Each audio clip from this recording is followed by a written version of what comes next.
Levi Bellfield, known as one of the most evil men in Britain, is remembered for the terrible crimes he committed.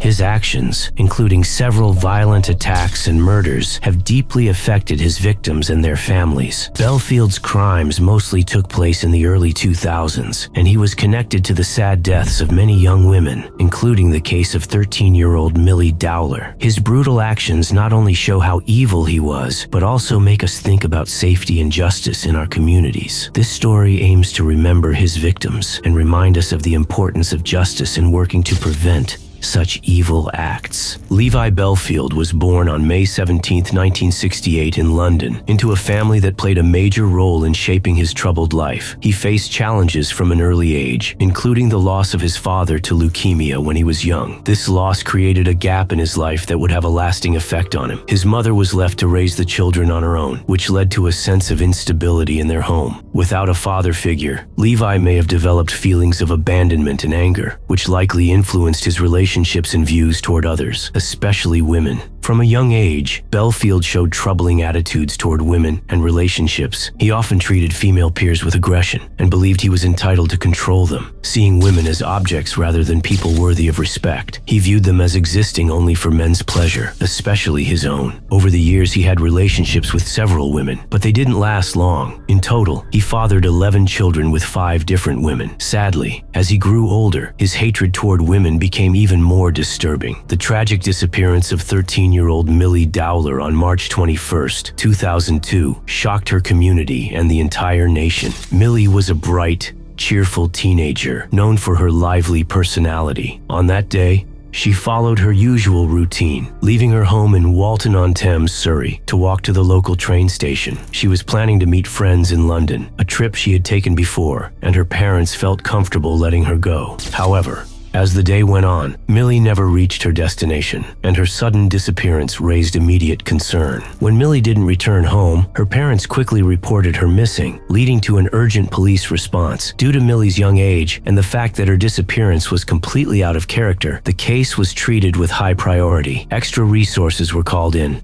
and a large search began. Despite their efforts, the search yielded no leads, leaving her family and community in deep distress and uncertainty. On the night Millie Dowler disappeared, 34-year-old Levi Bellfield and his 23-year-old girlfriend Emma were house-sitting for a friend. Emma said that Bellfield had been out all day and didn't come home until 11 p.m. He brought takeaway food for both of them, and after eating, they went to bed. But instead of sleeping, Bellfield stayed awake for a few hours. Around 3 a.m., he told Emma he couldn't sleep and decided to go back to their apartment in Walton-on-Thames. Emma didn't think anything was unusual at the time. When Emma returned, she found the apartment clean, with the bed sheets missing and her car gone. Bellfield said the sheets got ruined by an accident and that he had left the car after a night out, but Emma never saw the car again. Even though she had some suspicions, she stayed with him, and they moved to a new place in West Drayton. At first, neighbors thought Bellfield was friendly, but they soon saw him acting aggressively, especially towards an older couple whose garden he ruined with weed killer. He made his home more secure with barbed wire and aggressive dogs, which made people suspicious. Emma seemed afraid and often cried, while Bellfield was controlling. One of his ex-girlfriends described him as having mood swings, acting obsessively, and being paranoid, which painted a disturbing picture of him. When I was first pregnant with my daughter, he was absolutely over the moon. Then it changed because he already had girls with his previous partner, and he'd always wanted a boy.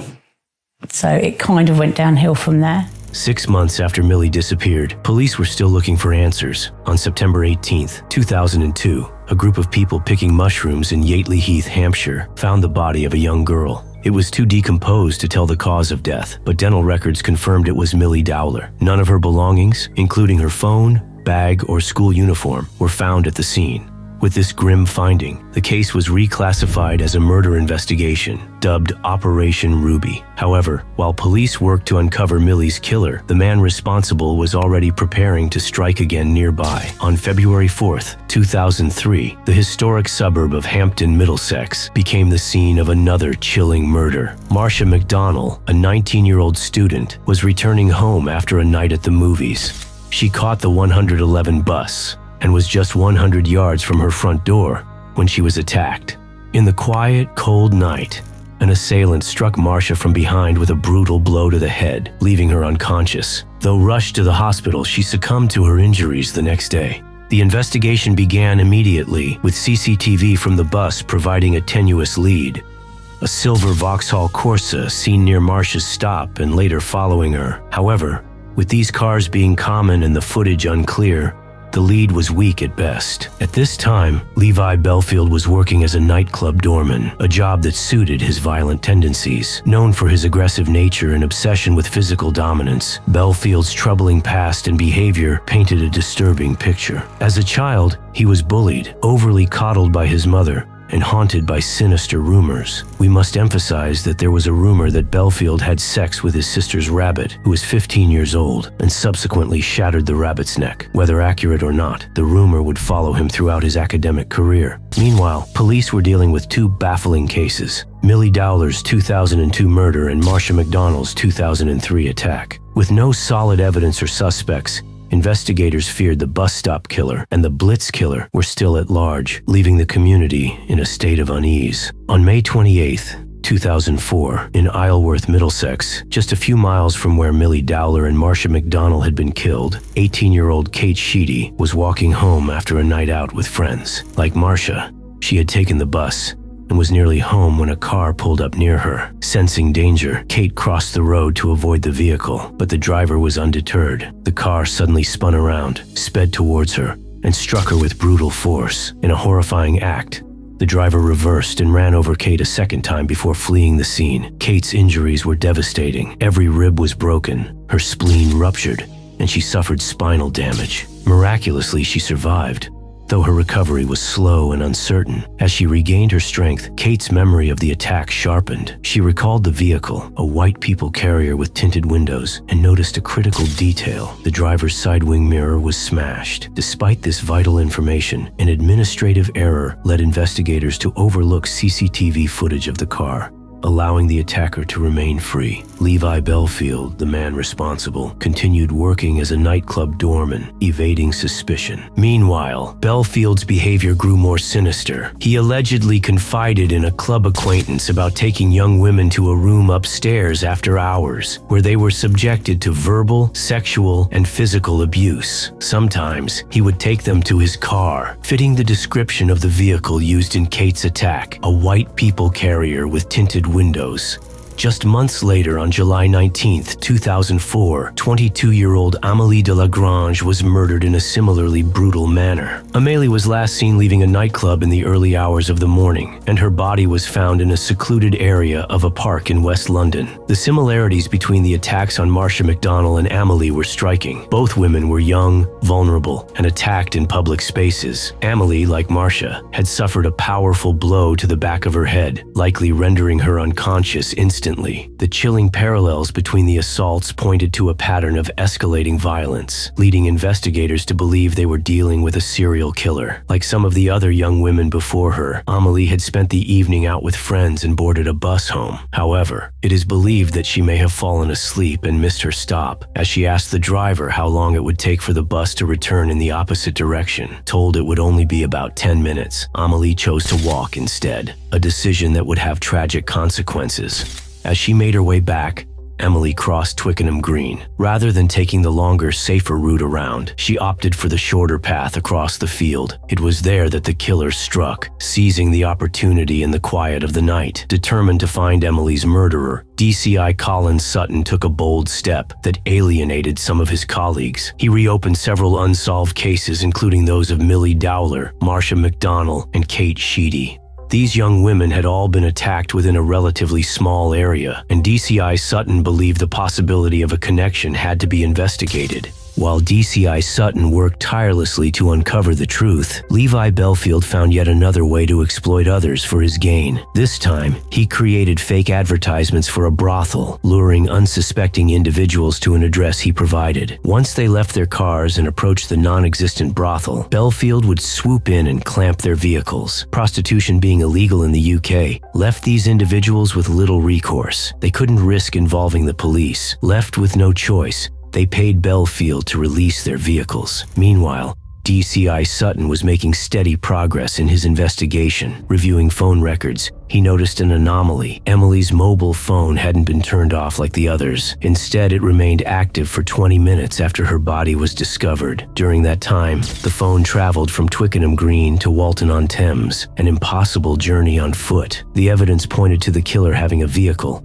narrowing the search. With this lead, Sutton and his team combed through over 2,000 hours of CCTV footage. After a painstaking review, they identified a van, a common Ford model, spotted in both locations. Although this type of vehicle was ubiquitous, police launched a public appeal to expedite the investigation. The appeal led to a crucial breakthrough when Joanna Collins, Bellfield's ex-girlfriend, came forward. She knew what Bellfield was capable of and provided vital details. A deeper dive into his history revealed connections to prior attacks, including a vehicle matching Kate Sheedy's description. On November 20th, 2004, police raided Bellfield's home. After an exhaustive search, they discovered him hiding naked in the attic. Arrested and taken into custody, Bellfield faced mounting allegations ranging from assault to murder. Joanna's testimony became pivotal, shedding light on Bellfield's disdain for women, especially those from middle-class backgrounds. Her account painted a chilling portrait of a man driven by a need to dominate and degrade, or even kill them.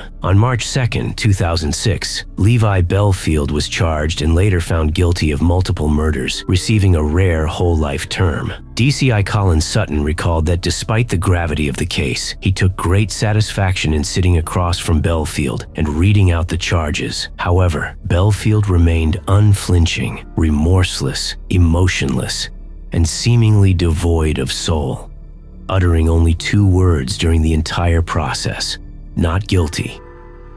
We've reached a line where all this similar stuff's coming up, isn't it? Blondes, buses, Levi's cars. Yeah? Why did you do it? What chance did she have? No comment. No chance at all. Size of that gun over her. Not once, twice. Leaving her for dead. No comment. 18 years old. No comment. Yeah? Like that. Because something's gone in Levi's head. That's what's happened, mate. No comment. It is. Too many similarities, Levi. Too many similarities for the question not to be asked and for you not to say why. No comment. No comment. Because you can't say anything, can you? Though he showed no remorse, his conviction brought a measure of closure to the grieving families of his victims. In 2007, Levi Bellfield finally went on trial at the Old Bailey in London. He was charged with the murders of Marcia McDonnell and Amélie de Lagrange, as well as the attempted murder of Kate Sheedy. Throughout the trial, Bellfield's disinterest was evident. He spent long stretches staring at the ceiling or picking at his fingernails. Despite denying all charges, he tried to present himself to the jury as polite, well-spoken, and incapable of harming anyone. However, this act failed to sway the judge or jury. Bellfield offered no credible defense, and his demeanor suggested an air of indifference, as if the entire process was a waste of his time. On February 25, 2008, Levi Bellfield was found guilty on all charges. In a rare move for the UK, he was handed a whole life term, ensuring he would never be released. Bellfield expressed no remorse or offered any explanation for his actions, simply accepting the verdict. While this brought some justice and closure to the families of his victims, the murder of 13-year-old Millie Dowler remained unsolved. DCI Colin Sutton, however, was not done with Bellfield. Among the many allegations against him, Sutton was determined to find the truth. He noticed that Bellfield had once lived in Walton-on-Thames, in a flat just 20 yards from where Millie was last seen. This revelation strengthened suspicions that Bellfield was connected to her murder. In February 2008, police announced Bellfield as the prime suspect in Millie's case. Reviewing CCTV footage from 2002, investigators discovered that a red Daewoo Lanos, owned by Bellfield's girlfriend Emma at the time, was seen leaving Collingwood Place just 10 minutes after Millie was last caught on camera. The car disappeared shortly after and was never found. In May 2011, Bellfield went on trial for Millie's murder. Witnesses, including ex-girlfriends Joanna Collins and Emma, testified, with many opting to give evidence behind a screen for protection. Joanna, however, chose to face Bellfield directly, a move that visibly agitated him. For the first time, Bellfield realized that his reign of terror and control was over. After a 7-week trial, Bellfield was found guilty of Millie Dowler's murder and handed a second whole-life term. As the verdict was read, Bellfield arrogantly yawned in court, a final display of his contempt for the justice system. Since his imprisonment, Bellfield has attempted to cling to infamy by falsely confessing to numerous crimes. His antics have largely been dismissed, with few taking his claims seriously. Initially sent to Wakefield Prison, Bellfield was later moved to HMP Franklin, a notorious maximum security prison where he spends 23 hours a day in his cell. Inmates in Franklin are known for their disdain for child killers, and Bellfield has faced multiple attacks from fellow prisoners. Although Bellfield continues to complain about his treatment in prison, he will never again walk free. The streets are undeniably safer without him, and his life behind bars is marked by fear and isolation.